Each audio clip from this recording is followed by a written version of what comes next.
In this video, I will be discussing the topic of ethics, along with multiple viewpoints that were taught in the text. First is ethical subjectivism. Ethical subjectivism is the teaching that morality is determined individually by preference, ultimately meaning that each person has his or her own moral code. Also, this means that each person, whether they think something is correct or incorrect, is always going to be right. If someone believes that the use of technology is the right thing to do, then they are correct.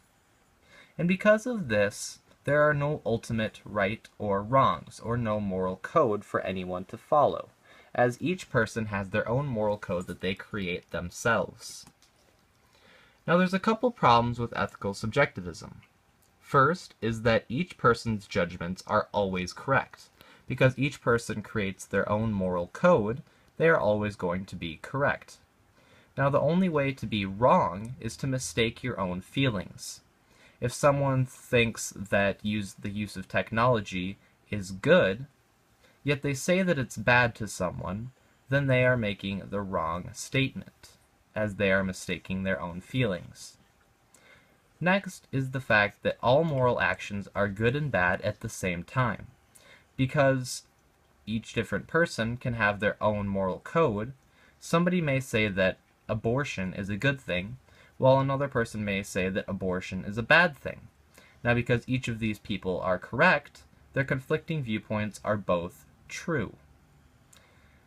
Next is the fact that two people cannot argue over moral judgments. And this is, as I said, because all moral actions are both good and bad, and because each person is correct. Therefore, no one can have any ground to stand on saying that someone else's viewpoints are wrong. Next is ethical relativism. Ethical relativism teaches that morality is taught and or learned differently by culture, or religion, or historical period, or any other form of teaching. Now, ultimately that means that someone in North America may be taught that the world is round, whereas someone in South America may be taught that the world is flat. Now, because these two different people were taught different things, it's correct to each of them. And because of this, there is no transcendent moral law, because what you are taught is what is correct to you. Now, there's a couple problems with this. First is that no moral code is better than another. Because whatever is taught to you is correct to you, no other moral code can be any better. And going along with that, no person is better than another. Also, there is no need for moral progress, because whatever is taught to you is correct. Therefore, there is no need to improve upon what you already have. Also meaning that there is no need for moral effort, or to put any effort into becoming a better person than what your culture teaches. Next is that moral reformers are immoral.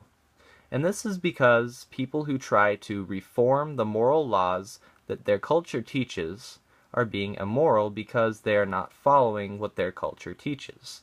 They are trying to change it or make it different, which is wrong in the viewpoint of ethical relativism. Next is situation ethics.